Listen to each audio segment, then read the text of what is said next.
ఆంధ్రప్రదేశ్ రాజధాని అమరావతి అని చెప్పి ఏపీ అసెంబ్లీలో ఇవాళ ఒక తీర్మానాన్ని ఏకగ్రీవంగా ఆమోదించారు. ఇది ఒక చారిత్రక సందర్భం. చారిత్రక సందర్భం అని చెప్పి ఎందుకు అంటున్నానంటే, ఆంధ్రులకి గత కొన్ని దశాబ్దాలుగా రాజధాని అంశం అనేది ఒక చిక్కుముడిగా మిగిలింది. ఇవాళ తీర్మానం ద్వారా ఆ చిక్కుముడికి ఒక పరిష్కారం లభించినట్టయింది. ఎందుకు చరిత్రలో ఆంధ్రులకి రాజధాని లేదు? ఈ సందర్భంగా కొంత చరిత్ర చెప్పేటువంటి ప్రయత్నం చేస్తాను. దీనిని నేను గతంలో రాసినటువంటి ఈ అమరావతి వివాదాలు వాస్తవాలు అనే పుస్తకంలో వివరించాను.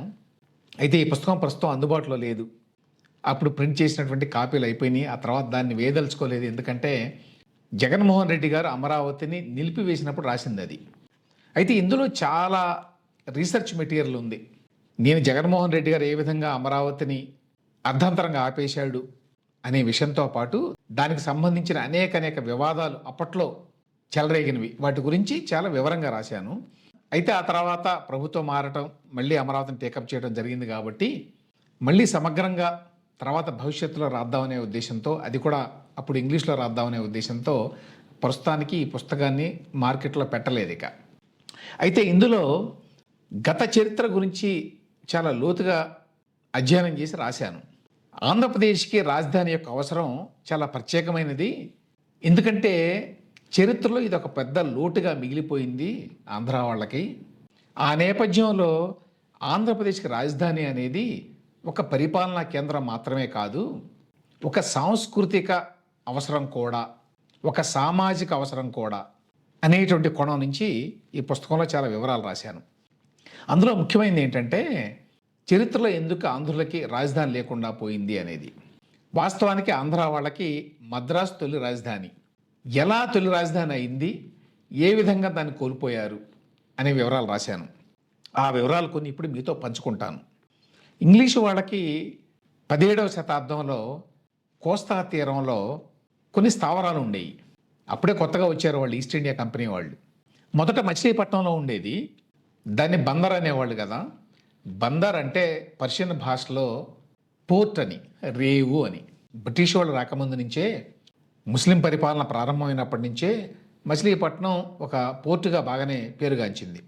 అయితే ఆ తర్వాత మచిలీపట్నంలో వాళ్ళకి వ్యాపారం సరిగ్గా కొనసాగక వాళ్ళు నెల్లూరు దగ్గర ఉన్నటువంటి ఆర్మగం అనే ప్రాంతానికి వెళ్ళారు. ఆర్మగం అంటే యాక్చువల్గా దుగరాజపట్నం. వీళ్ళు ఆర్మగం అని ఎందుకన్నారంటే, ఆర్ముగం అని చెప్పి ఒక తమిళ వ్యక్తి వాళ్ళకి అక్కడ లీజ్ ఇప్పించాడు. అయితే ఆర్మగంలో కూడా వాళ్ళకి బిజినెస్ సరిగ్గా జరగడం వల్ల, ప్రధానంగా వాళ్ళ బిజినెస్ ఏమిటప్పుడు, నూలును సేకరించి దాన్ని బ్రిటన్కి పంపించటం, అక్కడ దాన్ని టెక్స్టైల్ మిల్స్లో బట్టగా తయారు చేసి దాన్ని మళ్ళీ ఎక్స్పోర్ట్ చేయటం, ఇండియాకి కానివ్వండి, ఇతర దేశాలకు కానివ్వండి. అది పెద్ద బిజినెస్ అప్పట్లో వాళ్ళది. సో ఆ నూలు సేకరణ సరిగ్గా లేదనుకోండి, లేదా లోకల్గా ఏదైనా ఇబ్బందులు వచ్చినాయి అనుకోండి. అప్పట్లో ఆర్మగంలో ఇబ్బందులు వచ్చినాయట. లోకల్గా ఉండేటువంటి ఒక ఖాన్గారు ఎవరో చాలా ఇబ్బందులు పెడుతున్నాడు, ఇక్కడ కుదరదు అని చెప్పి వేరే చోటకు వెళ్ళాలి అనుకున్నారు. ఎక్కడికి వెళ్ళాలి అని చెప్పి ఓడ వేసుకొని వాళ్ళు తీర ప్రాంతంలో పరిశీలించారు. అలా తీర ప్రాంతంలో పరిశీలించినప్పుడు వీళ్ళకి ఇప్పుడు మనం మద్రాసు అని పిలుస్తున్నటువంటి, లేక చెన్నై అని పిలుస్తున్నటువంటి ప్రాంతం నచ్చింది. ఆ ప్రాంతం ఎవరి కింద ఉంది? ఎవరి కింద ఉందంటే, కడపటి విజయనగర రాజు. విజయనగర సామ్రాజ్యం కూలిపోయిన తర్వాత ఆరవీటి వంశం వాళ్ళు యాక్చువల్గా పరిపాలన చేస్తున్నారు. అయితే వాళ్ళు అక్కడ ఉండటానికి పరిస్థితులు అనుకూలంగా లేకపోవడం చేత చంద్రగిరి వచ్చారు. తిరుపతి దగ్గర ఉన్నటువంటి చంద్రగిరి. చంద్రగిరిలో అప్పుడు కడపటి విజయనగర రాజు 3వ వెంకటపతి రాయలు ఆయన ఉన్నాడు. ఏదో నామినల్గా ఉన్నారు. ఏమైందంటే సామ్రాజ్యం అంతా పోయినా కూడా కొన్ని ప్రాంతాల్లో వాళ్ళ కింద ఉండేవి. అందులో ముఖ్యమైనవి ఇప్పుడు మనం తమిళనాడు అని పిలిచేటువంటి రాష్ట్రంలోని ఉత్తర ప్రాంతాలు. యాక్చువల్గా ఆనాడు ఆంధ్రప్రదేశ్, తమిళనాడు, కర్ణాటక అని రాష్ట్రాలు లేవు. దక్షిణాది అంతా ఒకటే అంటే చాలామంది రాజులు ఉండేవాళ్ళు. ఒక రాజుగారి కింద కొంత ప్రాంతం ఆంధ్రాలో, కొంత ప్రాంతం తమిళనాడులో, కొంత ప్రాంతం కర్ణాటకలో అట్లా ఉండేవి.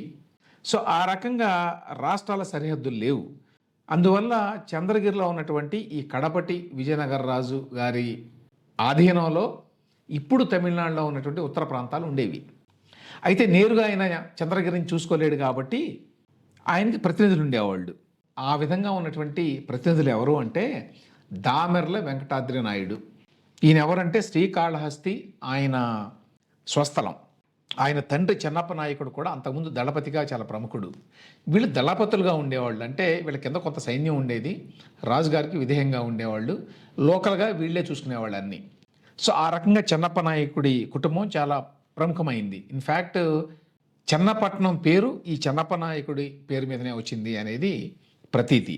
సో చెన్నప్ప నాయకుడు కొడుకు దామెర్ల వెంకటాద్రి నాయుడు చూసుకునేవాడు ఈ ప్రాంతం అంతా. ఇప్పుడు తమిళనాడులో ఉన్నటువంటి వందవాసి ఆ ప్రాంతంలో ఉండేవారు అటు వీళ్ళు. అయితే దామెర్ల వెంకటాద్రి నాయకుడు తిరుగుతూ ఉండేవాడు, అందువల్ల తన తమ్ముడిని అక్కడ పెట్టాడు. అయ్యప్ప నాయకుడు అతని పేరు. ఈ అయ్యప్ప నాయకుడే ఇంగ్లీష్ వాళ్ళకి, ఈస్ట్ ఇండియా కంపెనీ వాళ్ళకి అప్పుడు ఫ్రాన్సిస్ డే అని చెప్పి ఉన్నాడు. ఆయన బృందం వస్తే వాళ్ళకి చూపించారు ఆ ప్రాంతాన్ని. ఆ ప్రాంతం నచ్చింది, దాన్ని లీజుకి తీసుకుంటామని చెప్పారు. అప్పుడు ఈ దామెర్ల సోదరులే రాజుగారి తరఫున ఫర్మానా రాసిచ్చారు. ఎప్పుడు రాశారంటే 1939 జూలై 22. ఈ లీజుని అప్పట్లో తెలుగులోనే రాసుకున్నారట, బంగారు పూత పూసినటువంటి రేకు మీద. అయితే అది ఓడ ప్రమాదంలో పోయింది. ఇంగ్లీష్లో రాసుకున్నది మాత్రం ఉన్నది, ఎందుకంటే అది లండన్ వెళ్ళింది కదా. దాన్ని మీరు స్క్రీన్ మీద చూడొచ్చు ఏమని రాసిందో అందులో. ఇది 400 సంవత్సరాల క్రితం ఇంగ్లీషు, అందువల్ల చాలా డిఫరెంట్గా ఉంటుంది. The Furman granted mister day for privileges, ఈ స్పెల్లింగ్లన్నీ వేరుగా ఉన్నాయి, నేను మామూలుగా చదువుతున్నాను. For privileges in Madraspatam by the Nag Damela Venkatadri అని ఉంది. 22 July 1639. Farman granted by Damela Venkatadri Nag అంటూ mister Francis Day, chief for the English in Armagon, in behalf of the honourable company for the trading and fortifying at Madraspatam to this effect as followeth అని చెప్పి రాసుకున్నారు. So ఈ ప్రకారం లీజుకి ఇచ్చారు. ఇక్కడ పాయింట్ ఏమిటంటే లీజుకి ఇచ్చింది ఎవరు? తెలుగు వాళ్ళు. తెలుగు రాజు గారి కింద ఉన్నది ఆ ప్రాంతం. ఆయన ప్రతినిధులు లీజు రాసిచ్చారు. రాసిస్తే దుగరాజపట్నం నుంచి 2 ఓడలు వేసుకొని తట్టాపుట్టా అని సర్దుకొని బయలుదేరి వెళ్ళారట ఈ ఫ్రాన్సిస్ డే ఆయన బృందం అంతా కూడా. ఈగిల్, యూనిటీ అని 2 ఓడల్లో ఇప్పుడు నెల్లూరు జిల్లాలో ఉన్నటువంటి ఆ దుగరాజపట్నం దగ్గర నుంచి దక్షిణాదికి సౌత్కి వెళ్ళారు, ఇంకా ఈ మద్రాస్ అనే ప్రాంతానికి. వీళ్ళతోటి అప్పుడు ఎవరున్నారు తోడు అంటే తెలుగు వాళ్ళు ఉన్నారు. అందుకనే మద్రాస్ అంతా తెలుగు వాళ్ళది అని తర్వాత ఒక వాదన చేశారు కదా, దానికి మూల కారణం ఇదే. ఒకటి ఏంటంటే తెలుగు రాజుగారు దాన్ని లీజుకి ఇచ్చాడు. ఆ రాజుగారి దగ్గర ఉన్నటువంటి ప్రతినిధులే సంతకాలు పెట్టి లీజుకి ఇచ్చారు, ఫర్మాన్ ఇచ్చారు. ఆ తర్వాత ఆనాడు ఈ మద్రాసులో స్థిరపడడానికి సాయం చేసిందంతా కూడా తెలుగు వ్యాపారులు. ఈగిల్, యూనిటీ అనేటువంటి 2 ఓడల్లో చాలామంది తెలుగు వాళ్ళు వెళ్ళారు తోడుగా ఫ్రాన్సిస్ డే ఆయన బృందానికి. లోకల్స్ కావాలి కదా. వాళ్ళల్లో పాలకొలకు చెందినటువంటి బేరి తిమ్మన్న అని ఆయన ఉన్నాడు. అప్పట్లో దుబాసీలు అనేవాళ్ళు వీళ్ళని. దుబాసీ అంటే ద్విభాషి, ట్రాన్స్లేటర్స్ అన్నమాట. చాలామంది తెలుగు వాళ్ళు దుబాసీలుగా ఉండేవాళ్ళు. నాగభత్తుడు అనేటువంటి నగల వ్యాపారి, ఇంకా ఇతర తెలుగు వ్యాపారులు ఉన్నారు అని చెప్పి చరిత్రకారులు చెప్తున్నారు. ఆ పుస్తకాల్లో రాసి ఉన్నాయి ఇవన్నీ. ఇంగ్లీష్ వాళ్ళు అక్కడికి వెళ్ళిన తర్వాత అక్కడ లోకల్గా కూడా చాలామంది వాళ్ళకి తెలుగు వాళ్ళే వాళ్ళతో పాటు వెళ్ళి ఆంధ్ర ప్రాంతం నుంచి లేక ఆ చుట్టుపక్కల ఉన్నవాళ్ళు సాయం చేసేవాళ్ళు. వాళ్ళ పేర్లు శేషాద్రి చెట్టి, కోనేరు చెట్టి అని చెప్పి తెలుగు వాణిజ్య ప్రముఖులు. వాళ్ళ వ్యాపార వ్యవహారాలకు అండగా వాళ్లే ఉండేవాళ్ళట. ఈ నూలు వీటిని సేకరించటం, ఆ బిజినెస్లో సాయపడేవాళ్ళు. ఆ తరువాతి కాలంలో కూడా కాశీ వీరన్న, కావలి బొర్రయ్య ఇట్లాంటి పేర్లు ఉన్నాయి. వీళ్ళు అక్కడ ప్రముఖ వ్యాపారులు అన్నమాట. అంటే మిడిల్ మెన్ యాక్చువల్గా బ్రిటిష్ వాళ్ళకి, స్థానికులకి. సో ఆ రకంగా ఈ మద్రాసు ఆవిర్భావంలో తెలుగు వాళ్ళ పాత్ర చాలా ఉంది. ఆ తర్వాత ఈ మద్రాసు అనేది ఒక నగరంగా రూపాంతరం చెందింది. ఈలోగా ఆంధ్ర ప్రాంతంలో కొన్ని రాజకీయ పరిణామాలు జరిగినాయి. అదేంటి? అంతకుముందు యాక్చువల్గా కోస్తాంధ్ర ప్రాంతం, రాయలసీమ ప్రాంతం, తెలంగాణ ప్రాంతం అన్నీ కూడా నిజాం కిందనే ఉండేవి, 3 ప్రాంతాలు. అయితే ఇందులో 2 ప్రాంతాలు, మొదటేమో కోస్తా ఆంధ్ర ప్రాంతం, తర్వాతేమో రాయలసీమ ప్రాంతం, ఈ రెండింటిని నిజాం ప్రభువులు బ్రిటిష్ వాళ్ళకి ఇచ్చేశారు. రాయలసీమను చాలా కాలం పాటు సీడెడ్ అనేవాళ్ళు. పాత తెలుగు సినిమాల్లో రాసి ఉంటుంది, డిస్ట్రిబ్యూషన్ నైజాం సీడెడ్ ఆంధ్ర అని. సీడెడ్ అని ఎందుకనేవాళ్ళు అంటే బ్రిటిష్ వాళ్ళు సీడ్ చేశారు. ఎందుకు సీడ్ చేశారు? మొదటేమో కోస్తా ఆంధ్ర ప్రాంతాన్ని ఇచ్చారు. కోస్తా ఆంధ్ర ప్రాంతం 1768లో ఈస్ట్ ఇండియా కంపెనీ ఆధీనంలోకి వచ్చింది. ఆ తర్వాత 1800వ సంవత్సరంలో రాయలసీమ జిల్లాల మీద కూడా నిజాం గారు తన హక్కుల్ని ఈస్ట్ ఇండియా కంపెనీ భుక్తం చేశాడు. ఎందుకు చేశాడు అంటే అప్పటికే ఈస్ట్ ఇండియా కంపెనీ వాళ్ళు సైనికంగా బలంగా తయారయ్యారు. తయారయ్యి మేము మీకు రక్షణ కల్పిస్తాం, వేరే వాళ్ళు అటాక్ చేయకుండా, అందుకు మీరు మాకు డబ్బులు కట్టాలి, అది ఒప్పందం అన్నమాట. మొదట కోస్తా ప్రాంతం తీసుకున్నారంటే ఈ డబ్బులు కట్టడానికి నిజాం గారి దగ్గర డబ్బులు ఇవ్వడానికి ఇష్టం లేక అయినా ఆ కోస్తా ప్రాంతం అంతా తీసుకోండి అని ఇచ్చేసాడు మొదట. ఆ తర్వాత కొన్నాళ్ళ తర్వాత ఇంకా బాకీ పడ్డాడు ఆయన. బాకీ పడితే అదిగో ఆ రాయలసీమ తీసేసుకోండి మీరని ఇచ్చేసాడు. సో ఆ రకంగా కోస్తా, రాయలసీమ బ్రిటిష్ వాళ్ళ కిందకి వెళ్ళినాయి. తెలంగాణ, అదేవిధంగా కర్ణాటకలో కొన్ని ప్రాంతాలు, మహారాష్ట్రలో కొన్ని ప్రాంతాలు హైదరాబాద్ రాజ్యం కింద ఉండేవి. ఆ విధంగా ఆంధ్ర, రాయలసీమ, తెలంగాణ ప్రాంతాలు విడిపోయినాయి. సో అంత ముందు వరకు యాక్చువల్గా కలిసే ఉండేవి. ఆ తర్వాత ఈస్ట్ ఇండియా కంపెనీ చాలా బాగా బలపడటం, దేశంలో చాలా ప్రాంతాలను జయించటం.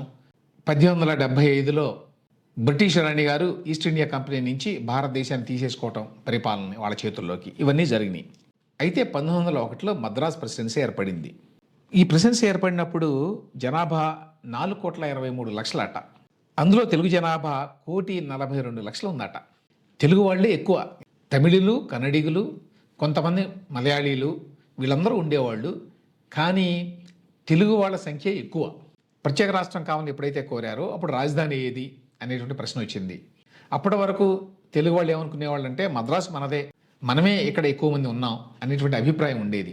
కానీ తమిళులు ఎక్కువ రావడం ప్రారంభించారు 20వ శతాబ్దం ఆరంభమైనప్పటి నుంచి. ఎట్లానంటే కో నదికి ఆవల వైపున, అంటే సౌత్ వైపున సైనిక స్థావరాలు కొన్ని ఏర్పాటు చేసుకున్నారు. బ్రిటిష్ వాళ్ళు ఎక్స్పాండ్ చేసుకున్నప్పుడు వాళ్ళ అవసరాల కోసం రైల్వే లైన్ వేశారు కిందకి. సో సౌత్ నుంచి తమిళులు ఎక్కువ ఈ రైలుకి రావడం ప్రారంభించారు మద్రాసుకి. ఆ రకంగా వాళ్ళ జనాభా పెరుగుతూ వచ్చింది. అయితే మద్రాసులో ఎక్కువ ప్రాంతం ఓనర్షిప్ తెలుగు వాళ్ళదే ఉండేది. ఇంతకుముందే చెప్పాను, తెలుగు వ్యాపారులు చాలామంది ఉండేవాళ్ళని. వాళ్ళతో పాటుగా తర్వాత తెలుగు జమీందారులు పెద్ద ఎత్తున మద్రాసులో ల్యాండ్ కొనుక్కున్నారు. తమిళంలో అంత రిచ్ పీపుల్ ఉండేవాళ్ళు కాదట అప్పట్లో. ధనికులు చాలా తక్కువగా ఉండేవాళ్ళు. ఆంధ్ర ప్రాంతం నుంచే ధనికులు వెళ్ళేవాళ్ళు, ముఖ్యంగా జమీందారులు. వీళ్ళు కాకుండా వ్యాపారులు. సో మద్రాసులో అప్పటికి ఇప్పటికీ తెలుగు వ్యాపారులు చాలామంది ఉంటారు, చెట్టియార్లు. ఆ విధంగా తెలుగు వాళ్ళ పెత్తనం ఉండేది చాలా కాలం పాటు. ఆ విషయాన్ని టంగుటూరు ప్రకాశం పంతులు గారు, అలాగే తెన్నేటి విశ్వనాథం గారు వీళ్ళంతా కూడా రాశారు. ప్రకాశం పంతులు గారు ఏమన్నారో చూడండి ఆయన బయోగ్రఫీలో. నేను స్వయంగా మద్రాసు నగరాన్ని 1892 నుంచి ఎరుగుదును. బ్లాక్ టౌన్ లేక జార్జ్ టౌన్ అని ప్రసిద్ధి చెందిన మద్రాసు ప్రధాన నగరంలో వీధి వీధి నేను ఎరుగుదును. ఆనాడు ఎక్కువ భాగం ఇళ్ళు తెలుగువారి ఇళ్లే, ఎక్కువ మంది పౌరులు తెలుగువారే. ఇది ప్రకాశం పంతులు గారు రాసింది. ఆ తర్వాత విశ్వనాథం గారు కూడా రాశారు. చెన్నపట్నం అనేది కో నదికి ఉత్తరంగా ఉన్న భాగము. ఉత్తర ప్రాంతాలలో ఏవో 2 వీధుల్లో తప్ప మిగిలిన ప్రాంతం సంపూర్ణంగా తెలుగు ఖండంగా ఉండేది. 17వ శతాబ్దంలో ఈ చెన్నపట్నంలో మున్సిపల్ ప్రభుత్వం ఏర్పాటు చేసేటప్పుడు 212 వీధులు ఉండేవని, అవి పూర్తిగా తెలుగువారితో నిండి ఉండేవని అప్పటి రికార్డుల మూలంగా మనకు తెలుస్తున్నది. సో అప్పట్లో పరిస్థితి అది. కానీ తర్వాత తమిళ ప్రాబల్యం పెరిగింది. ఆ తర్వాత రాజకీయంగా కూడా తమిళులు పైచేయి సాధించారు మద్రాసులో. చాలామంది ముఖ్యమంత్రులు తెలుగు వాళ్ళే, చాలామంది తెలుసునే ఉంటుంది. మద్రాస్ ప్రెసిడెన్సీలో ముఖ్యమంత్రులుగా ఉన్నవాళ్ళు తెలుగు వాళ్ళే ఎక్కువ సార్లు. కానీ 1940 తర్వాత నుంచి కూడా తమిళ ప్రాబల్యం అక్కడ పెరిగింది. తర్వాత తెలుగు వాళ్ళలో ఐక్యత లేకపోవడం కూడా ఒక కారణం పొలిటికల్గా. వాటన్నిటి మూలంగా మద్రాసు తమిళులకు వెళ్ళింది. ఆ రకంగా మద్రాసు తెలుగు వాళ్ళ చేతిలోంచి వెళ్ళిపోయింది.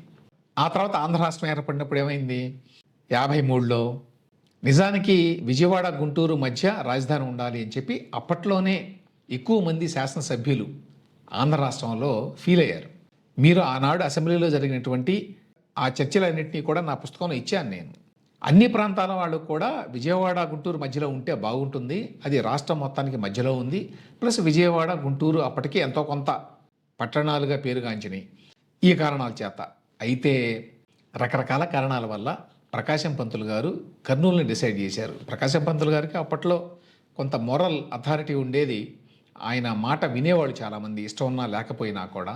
ఆయన ఏంటంటే రాయలసీమలో అసంతృప్తి రాకుండా ఉండేందుకోసం ఒక కారణం అయితే, రెండవది విజయవాడ, గుంటూరు ప్రాంతంలో కమ్యూనిస్టుల ప్రాబల్యం ఎక్కువ. వీళ్ళంతా కాంగ్రెస్ కానీ లేక కమ్యూనిస్టేతర పార్టీల వాళ్ళు. వీళ్ళకి కమ్యూనిస్టుల ప్రాబల్యం నచ్చేది కాదు. విజయవాడలో లేక గుంటూరులో లేక ఈ రెండు ప్రాంతాల మధ్యలో క్యాపిటల్ పెడితే వీళ్ళ ప్రాబల్యం ఎక్కువ ఉంటుంది అని చెప్పి ప్రకాశం గారు, కాంగ్రెస్ పార్టీ ఆనాడు అనుకున్నది. అందుకనే అక్కడ రాకుండా చేశారంటే అప్పుడు కూడా రాజకీయమే కారణం. పుచ్చలపల్లి సుందరయ్య గారు చాలా క్లియర్గా రాశారు. కమ్యూనిస్టుల ప్రాబల్యం ఉండటం వల్లే కాంగ్రెస్ వాళ్ళు కుట్ర పన్ని విజయవాడ, గుంటూరు మధ్య రాజధాని రాకుండా చేశారు 1953లో అని. సో ఆనాడు రాజకీయాలే, మళ్ళీ ఈనాడు రాజకీయాలే. ఆ తర్వాత ఏంటంటే, ప్రకాశం గారు ఎట్లాగో మనం హైదరాబాద్ వెళ్తాం కదా, కొన్నాళ్ళు కర్నూలులో ఉంచితే రాయలసీమ వాసులకు కూడా కొంత సంతృప్తి అనే ఉద్దేశంతో చేశారు అని చెప్తారు. సో ఆ వెంటనే హైదరాబాద్కి రాజధాని మారిన విషయం తెలుసు. అప్పటికే హైదరాబాద్ పెద్ద నగరమే, అన్ని సౌకర్యాలు వసతులు ఉన్నాయి. అయితే అక్కడ కూడా ఒక నష్టం ఏం జరిగిందంటే, మరి 60 ఏళ్ల పైన హైదరాబాద్ ఉమ్మడి రాజధానిగా ఉండటం వల్ల ఆర్థికపరమైన వ్యవస్థలన్నీ కూడా హైదరాబాద్లోనే ఏర్పాటు చేయబడ్డాయి. హైదరాబాద్లో ఎందుకు ఏర్పాటు చేయబడ్డాయి? అది 3 ప్రాంతాలకి కలిపి రాజధాని కాబట్టి. ఒక బిహెచ్ఎల్ కావచ్చు, లేకపోతే డిఫెన్స్లో అనేక సంస్థలు కావచ్చు, రాష్ట్రంలో అన్ని ప్రాంతాల నుంచి ప్రజలు వచ్చి అక్కడ పెట్టుబడులు పెట్టడం కావచ్చు, ఆ రకంగా హైదరాబాద్ అభివృద్ధి చెందింది. ఒక మాట ఏమంటారంటే, హైదరాబాదు 56లో కూడా పెద్ద నగరమే కాబట్టి ప్రత్యేకంగా అదనంగా కోస్తాంధ్ర, రాయలసీమ కలవడం వల్ల వచ్చిన లాభం ఏంటి అని. గుర్తుంచుకోవాల్సిన విషయం ఏంటంటే, ఒకనాడు బ్రిటిష్ వాళ్ళు ఉన్నప్పుడు కలకత్తా క్యాపిటల్, అదే పెద్ద నగరం మొత్తం దేశంలో. ఇవాళ కలకత్తా ఎక్కడుంది? అంత చరిత్ర ఉన్న కలకత్తా నగరం మరి మిగతా నగరాలతో పోటీ పడలేకపోతుంది. ఇవాళ బెంగళూరు, హైదరాబాదు లాంటి నగరాలే ముందున్నాయి యాక్చువల్గా కలకత్తా కంటే. సో ఆ రకంగా ఇంత పెద్ద రాష్ట్రానికి రాజధానిగా ఉండటం వల్ల హైదరాబాద్కి చాలా మేలు జరిగింది. ఆ తర్వాత ఏర్పడిన తెలంగాణ రాష్ట్రానికి ఆ ప్రయోజనం చేకూరింది. వీటన్నిటి మూలంగా ఆంధ్ర, రాయలసీమ ప్రాంతాలు చాలా నష్టపోయినాయి చారిత్రకంగా. ఆ నేపథ్యంలో రాజధాని అనేది చాలా ప్రాధాన్యం ఉన్నటువంటి అంశం. అంతేగాని రాజధాని అంటే ఏదో అడ్మినిస్ట్రేటివ్ క్యాపిటల్, 4 బిల్డింగ్లు కట్టుకుంటే అయిపోతుంది కదా అని చాలామంది మాట్లాడుతూ ఉంటారు. ఈ చారిత్రక నేపథ్యం కారణంగా, సాంస్కృతికంగా, భావోద్వేగ పరంగా కూడా ఒక రాజధాని అనేది లేకుండా పోయింది మనకి. అనేక సార్లు ఉన్నట్టే ఉండే రాజధాని చేజారిపోయింది అనేటువంటి భావన ఆంధ్ర, రాయలసీమ ప్రాంతాల్లో ప్రజలకు ఉంది. ఆ కోరిక నెరవేరేటువంటి క్రమంలో మనకి అమరావతి ఏర్పడుతోంది. దాంతోపాటు ఇవాళ ప్రపంచంలో ఉన్న పరిస్థితుల కారణంగా ఒక మహానగరం లేకపోతే ఏ రాష్ట్రం, ఏ దేశం కూడా మనగలగడం కాదు, రాజకీయంగా కూడా నిలబడలేదు. ఎందుకంటే ఒక పెద్ద నగరం ఉంటేనే ఆర్థిక ప్రగతి ఉంటుంది. ఆర్థిక ప్రగతి లేకపోతే ఏ దేశానికి కానీ రాష్ట్రానికి కానీ వాళ్ళ ప్రాముఖ్యత లేదు.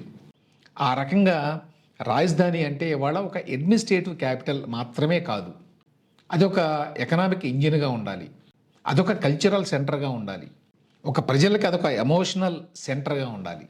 ఆ రకంగా అమరావతి అవసరం ఉంది. ఆ రకంగా అమరావతికి లేక ఆంధ్రప్రదేశ్ రాజధానికి ఒక ప్రత్యేకమైనటువంటి అవసరాలు ఉన్నాయి. వీటన్నిటినీ పట్టించుకోకుండా జగన్మోహన్ రెడ్డి కావచ్చు, లేకపోతే ఇతరులు కావచ్చు, ఏదో 4 బిల్డింగ్లు కట్టుకుంటే సరిపోతుంది కదా పరిపాలనకి, ఇవన్నీ అవసరమా అని మాట్లాడడం నేను చెప్పినటువంటి ఈ నేపథ్యంలో తెలివి తక్కువతాను. ఏదేమైనప్పటికీ కొన్ని వందల సంవత్సరాల తర్వాత మళ్ళీ ఆంధ్ర, రాయలసీమ ప్రాంతాలకి తమకంటూ ఒక రాజధాని ఏర్పడుతోంది. దానికి సంబంధించి అసెంబ్లీలో శనివారం నాడు చేసినటువంటి ఈ తీర్మానం చారిత్రకంగా ఒక ముఖ్యమైన ఘట్టం.